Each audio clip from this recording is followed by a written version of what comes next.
Everyone, কেমন আছো সকলে? আশা করছি সবাই খুব খুব খুব ভালো আছো। দেখো, একটা নতুন ব্লগ নিয়ে চলে আসলাম। সকাল থেকেই কি বিশাল বৃষ্টি হচ্ছে। আজকে ছিল শনিবার, ছুটির দিন। তো একটু বেলা করেই ঘুম ভাঙলো, আর ঘুম থেকে উঠেই দেখি এরকম মুষলধারে বৃষ্টি পড়ছে। তো জাস্ট দেখো, আমি সবে মাত্র ঘুম থেকে উঠেছি, আর উঠেই ভাবলাম ভিডিও করা স্টার্ট করে দিই। তো উঠেই সবার প্রথমে যে কাজটা হচ্ছে বিছানা গোছানো। এই যে দেখো, তোমাদের দাদাভাই উঠে চলে গেছিলো বাজারে, আর মোমো ঘুম থেকে উঠে পড়েছে। তো আমি এখন বিছানাটা পরিষ্কার করে নিচ্ছি। আজকে তোমাদের দাদাভাইয়ের ছুটি, কালকেও ছুটি। সোম মঙ্গল জানি স্টেট সেন্ট্রাল সব জায়গায় ছুটি দিয়েছে পরপর 4 দিন। না সরি, সেন্ট্রালের মঙ্গলবার ছুটি দেয়নি, শুধু সোমবার ছুটি দিয়েছে। আর স্টেটের তো 4 দিন ছুটি। মোমোদের স্কুলেও পরপর 4 দিন ছুটি দিয়েছে, কিন্তু তোমাদের দাদাভাইদের শুধু শনি রোববার ছুটি, 2 দিনই আছে। তো দেখো, এই যে আমি বিছনাটা পরিপাটি করে এবার আমি একটু নিজে ফ্রেশ হয়ে নেব, জানলা টালনাগুলো খুলে দেব। এই দেখো, একটু চুলটা ভালো করে তোমার কম করে বেঁধে নেব। তারপরে এখন আমি গিয়ে এই যে ব্রাশ করে নেব। আজকে যেহেতু ছুটির দিন, কোনোই তাড়া নেই সকাল সকাল, তাই জন্য এত কিছু ডিটেলসে তোমাদের সাথে শেয়ার করতে পারছি, জানো তো। নইলে রোজ এত তাড়াহুড়ো থাকে, কিছুই হয়ে ওঠে না শেয়ার করা সকালের দিকটা। তো বাইরে ভালোই বৃষ্টি পড়ছে, এর মধ্যেই কিন্তু তোমাদের দাদাভাই চলে আসলো বাজার থেকে।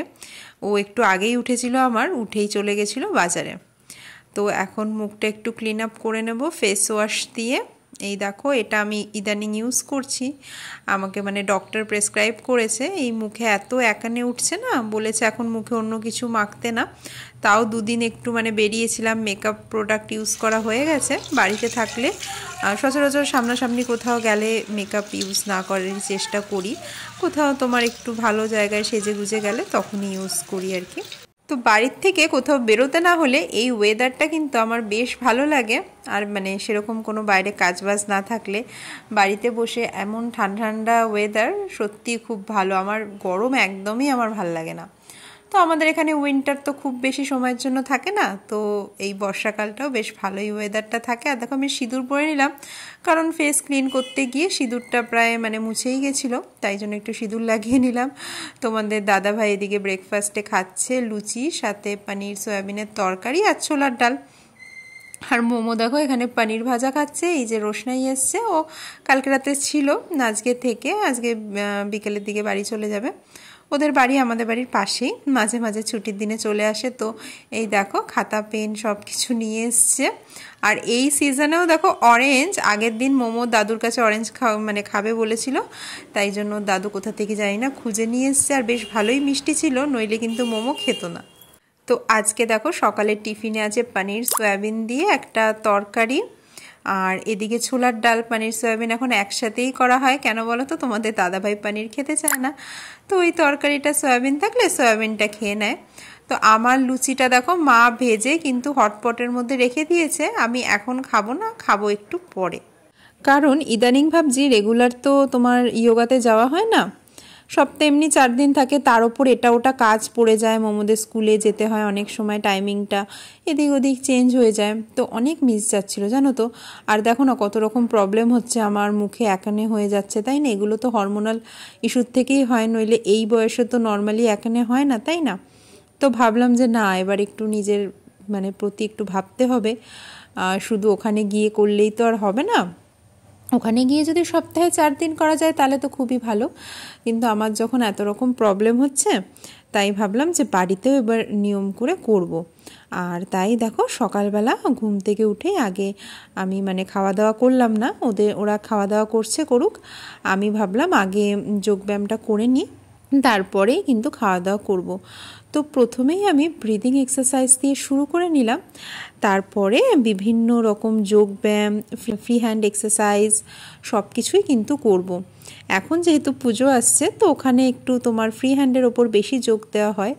আর আমার দেখো যেহেতু মুখে এইসব একনের প্রবলেম হরমোনাল ইস্যুর প্রবলেমগুলো আসছে, ওই জন্য আমি কিছু যোগব্যায়ামও কিন্তু করছি। তো এগুলো রেগুলার করলে বডি ফ্লেক্সিবিলিটি ভালোই থাকে। কিন্তু আবার অনেক দিন গ্যাপ গেলে তখন কিন্তু পা ঠাগুলোয় টান ধরা থাকে, তো সব মানে সোজা করে সব কিছু করা যায় না, তাই জন্য রেগুলার এগুলো করে যেতে হয়। আর এই দেখো ব্যালেন্সিংয়ের ব্যায়াম, বৃক্ষাসন, এগুলোর কিন্তু অনেক এফেক্ট, মানে দৌড়াদৌড়ির ব্যায়াম না হলেও পুরো তোমার শরীরের ওপর এই যোগব্যায়ামের অনেক কিন্তু এফেক্ট। তো এইটা আমি অত সোজা হয়ে এখনও করতে পারি না, আস্তে আস্তে শিখছি প্র্যাকটিস করে। এটা একদম সোজা দাঁড়িয়ে থেকে করতে হয়, তাই না? আর এগুলো তোমার ডাইজেশনের জন্য খুবই ভালো। আর আমাদের শরীরের ডাইজেশন যদি ভালো থাকে তাহলে তো পুরো সিস্টেমটাই ভালো হয়ে যায়, তাই না? তো দেখো আমি প্রথমে তো ক্যামেরা সেট করে ভিডিও করছিলাম, তারপরে দেখছি তোমাদের দাদাভাই সামনে দিয়ে ঘুরে বেড়াচ্ছে। আমি বললাম এই তুমি সামনে যখন আছোই তো একটু ক্যামেরাটা ধরে নাও, কারণ একটানা যদি আমি তোমার মোবাইল সেট করে রাখি তাহলে এই পুরো ব্যায়াম সেশনটা করতে কতক্ষণ লাগবে বলো তো? অত লম্বা ভিডিও দিয়ে আমি কি করব। তাই জন্য বললাম তুমি একটু একটু করে ক্লিপ নাও আর একটু একটু করে আমি শেয়ার করব ব্লগে। তো দেখো এখন আমি করছি সূর্য নমস্কার। তো আমাদের ওখানে কিন্তু মানে শরীর বুঝে রোগ বুঝে ব্যায়াম করানো হয়। তো সূর্য নমস্কার একসাথে সব স্টেপ না করিয়ে একটু বাদ দিয়ে মানে যার শরীরে যেটুকু মানে হবে সেই রকমভাবে কিন্তু উনি সব সেট করে দেন। তো এগুলো আমাদের তিনবার করে করানো হয়, তো সেইটুকুনি আমি করছি। শরীরে কিন্তু বেশি প্রেশার দিয়ে কোনো যোগব্যায়ামই করা উচিত না, যেইটুকুনিতে তোমাদের শরীরে কোনো প্রবলেম হবে না সেটুকুই করা উচিত। তো মানে আমি জানি যে আমার কইটুকু চলবে আর কইটুকু চলবে না, সেইভাবেই কিন্তু করি। অনেকে বলে যে ব্যায়াম শুরু করলে গা হাত পা ব্যথা হয় বা এক্সারসাইজ শুরু করলে, আমার কিন্তু এটা হয়নি। যোগব্যায়ামে আমি যবে থেকে হয়েছি মাঝে গ্যাপ গেল, কখনো যোগব্যায়াম করে আমার গা হাত পা ব্যথা হয়নি, বরং ব্যথা কমেছেই। সেই জন্যই বলি সঠিক লোকের কাছে গিয়ে সঠিক প্রসেসেই কিন্তু সব কিছু করতে হয়, নিজে নিজে সব কিছু জানা যায় না, তাই না বলো?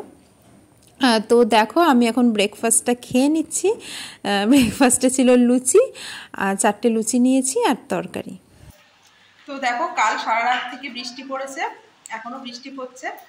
তো এরকম বৃষ্টির দিনে দুপুরে লাঞ্চে কি বানানো যায় বলো তো? ফ্রিজে আছে চিকেনটা তো বার করছি, চিকেনটা রান্না করি, তারপরে ভাবি কি খাবো চিকেন দিয়ে। কি বানানো যায় বলো তো? চিকেন কষা ভাত নাকি মা বলছে চিকেন খিচুড়ি। আবার আমাদের তো সেরকম অভ্যাস নেই চিকেন খিচুড়ি খেয়ে। এখন আবার বলছে চিকেন বিরিয়ানি। তো দেখা যাক কি বানাই। তো চিকেনটা আমি একটু লেবুর রস, নুন আর গোলমরিচ দিয়ে একটু ম্যারিনেট করে রাখছি, তারপরে সব বাদ বাকি কাটাকুটিগুলো করে নিই। আর দেখো পাশের ঘরে কিন্তু মোমো এখানে বসে বসে লিখছে, ওই রোশনা একটু ওকে ডট ডট দিয়ে দিয়েছে আর কি, তো সেগুলোতে ও কিন্তু হাত বুলিয়ে বুলিয়ে লিখছে, ও এমনিও লিখতে পারে। তো দেখলাম যে রোশনে ওকে এগুলো ডট দিয়ে দিয়েছে। আর এই যে শশা খাচ্ছে, পাশে বাটি দিয়ে গেলাম। ভালো শশা লেখো তুমি। হ্যাঁ ওর মানে হচ্ছে মর্জি, যখন ওর ইচ্ছে হবে লিখবে, আমি বললেই যে লিখবে সবসময় তাই না। কিন্তু আজকে দেখলাম ওর মিমির কাছে বেশ ভালোই লিখছিল, তো আমিও বেশ নিশ্চিন্ত।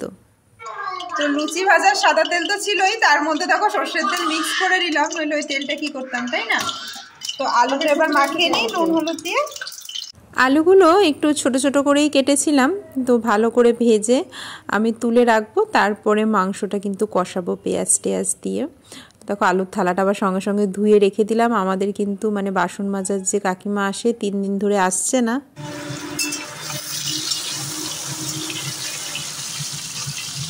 তো এদিকে দেখো 3টে পেঁয়াজ নিয়ে নিয়েছি, এগুলো একটু কুচিয়ে নিই। আর আদা রসুনটা এখন আমি পেস্ট করলাম, আর একটা কাঁচা লঙ্কা দিয়ে তো সেটা এখন আমি মানে চিকেনটার মধ্যে মাখিয়ে নিচ্ছি। আগের থেকে এটা মাখানো ছিল, তো আদা রসুন দিয়ে এখন মাখিয়ে নিলাম। আবার ঢাকা দিয়ে আমি এবারে আলুগুলো তুলে নেব।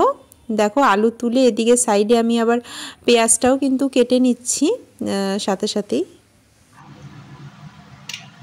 তো দেখো আমি এদিকে ভাবছি গ্যাসটা কমানো আছে, ছিল বাড়ানো, তো একটু লাল হয়ে গেছে আর কি। তো এদিকে দেখো আমি গরম মশলা দিয়ে দিলাম তেলে, এবার পেঁয়াজগুলো ভেজে নেব। পেঁয়াজগুলো একটু মানে লাল লাল করেই ভাজতে হবে, একটু ব্রাউন করে, তাহলেই কিন্তু বেশ ভালো হবে গ্রেভির টেস্ট।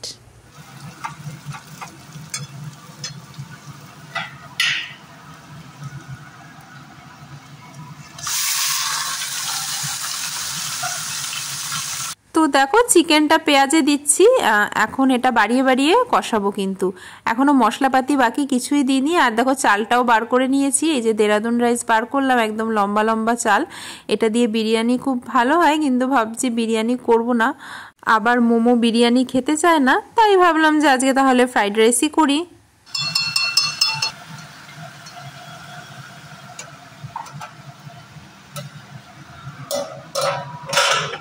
তো চিকেনটা এখন চাপা দেওয়া থাক, এদিকে টমেটোটা কেটে রেখেছি, এটা একটু পরেই দেবো। এখানে কি হচ্ছে দেখো, দেখা রোশনি ফোনটা দেখা, কোন জামাটা পছন্দ দেখা। তো এখানে জামা পছন্দ চলছে, রোশনাই বলছে কোন জামাটা নিবি পুজোতে।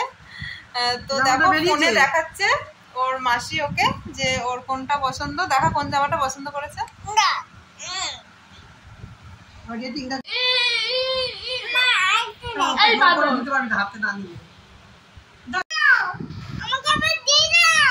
এই দেখো বেশ সুন্দর কিন্তু ড্রেসটা, বুঝেছো?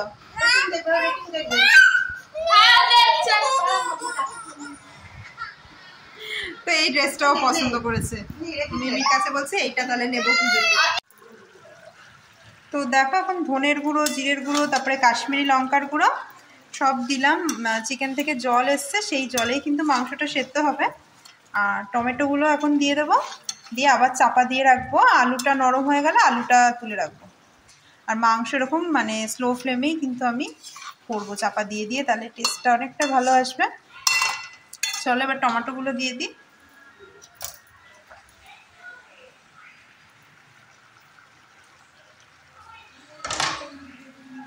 এবার টমেটোটা দিয়ে আমি আবার কিন্তু এটা চাপা দিয়ে রেখে যাব।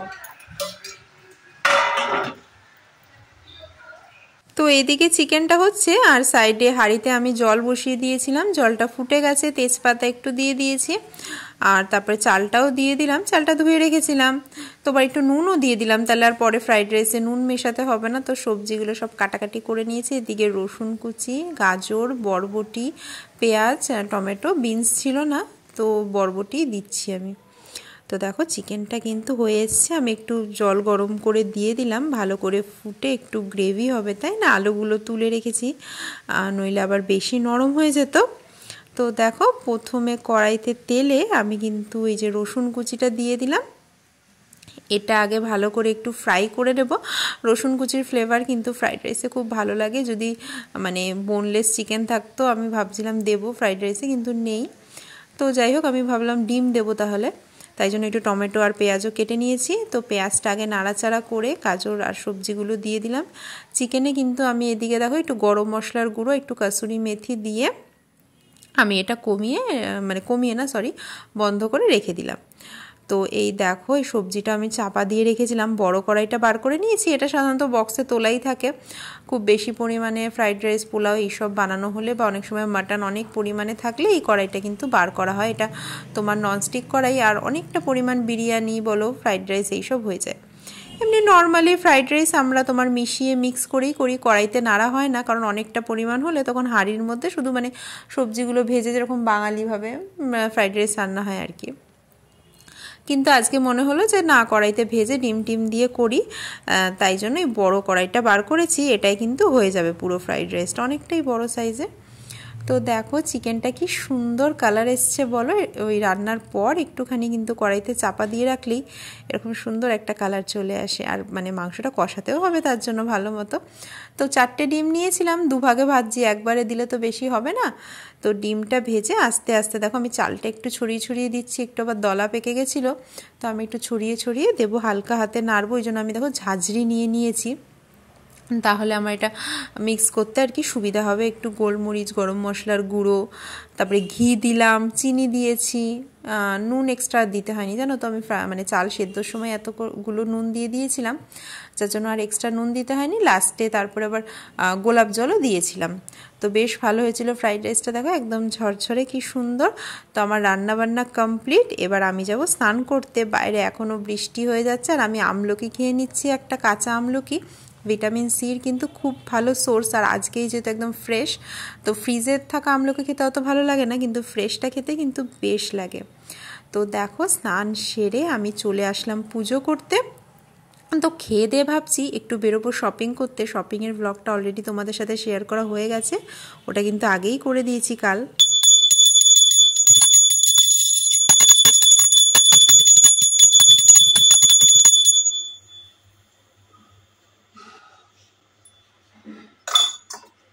কাজবাজ সেরে স্নান ধান করে পুজো করে মনটা সত্যি অনেকটাই ফ্রেশ হয়ে গেল।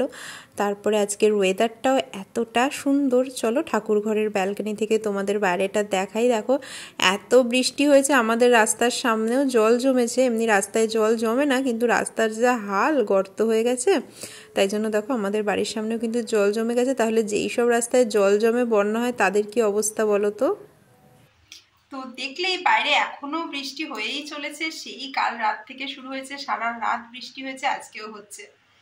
আর আমার এই যে স্নান হয়ে গেল, সকাল থেকে কি কি করলাম সবকিছু তোমাদের সাথে শেয়ার করলাম। বিকেলে ভেবেছিলাম একটু বেরোবো, মানে সকালেই বেরোনোর প্ল্যান ছিল, বৃষ্টি দেখে বেরোলাম না। দেখা যাক দুপুরে খাওয়া দাওয়ার পর যদি বৃষ্টিটা কমে তো বেরোবো। তো আজকের ব্লগটা এখানেই শেষ করছি। তোমাদের আজকের ভিডিওটা কেমন লাগলো অবশ্যই কিন্তু জানিও কমেন্ট করে। ভালো লাগলে লাইক শেয়ার করে দিও, আর আমার চ্যানেলে যদি নতুন হয়ে থাকো তো অবশ্যই চ্যানেলটাকে সাবস্ক্রাইব করে দিও। তো চলো টাটা, আবার দেখা হবে নতুন একটা ব্লগে। সবাই খুব ভালো থেকো, সুস্থ থেকো, আর আমার পাশে থেকে এভাবেই আমাকে ভালোবাসা দিয়ে যাও। বাই।